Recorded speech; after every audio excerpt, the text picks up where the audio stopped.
Everyone, now we are discuss the GDP.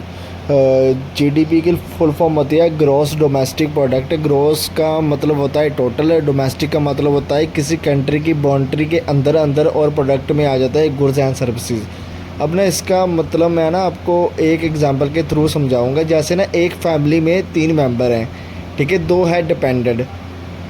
तो वो दो जो एक साल में जितनी भी इनकम जनरेट करते हैं ना, उसका टोटल हो गया ग्रॉस फैमिली इनकम। ये एग्जांपल है। तो इसी तरह ना किसी कंट्री में जो कुछ भी प्रोड्यूस होता है, ठीक है, जहाँ कोई सर्विस प्रोवाइड करता है, उस सभी के टोटल को जीडीपी कहते हैं। ठीक है, जो जीडीपी है ना, जो जीडीपी है वो हमारी इकोनॉमी को भी इफ़ेक्ट करती है।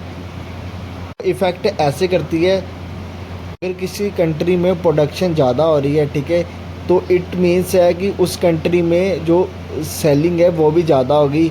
और जिससे ये पता लगता है कि उस कंपनी में उस कंट्री में जितनी भी कंपनीज है ना, उन वो डेवलप जा रही है। ठीक है, कंट्री भी डेवलप जा रही है। अगर कंट्री में काम अच्छा होगा तो कंट्री भी डेवलप जाएगी। ठीक है, तो जिससे जीडीपी भी इंक्रीज़ होगी। अगर इसके ऑपोजिट सोच लो कि अगर उसी कंट्री में कॉस्ट ऑफ प्रोडक्शन कम है, ठीक है, सर्विस भी मतलब कि सही से नहीं प्रोवाइड कर पा रहे, तो उसकी जो सेलिंग है वो कम हो गई। और जो उस कंट्री में कंपनीज है वो सही से काम नहीं कर पा रही, तो जिससे हमारी जीडीपी डिक्रीज़ जाएगी।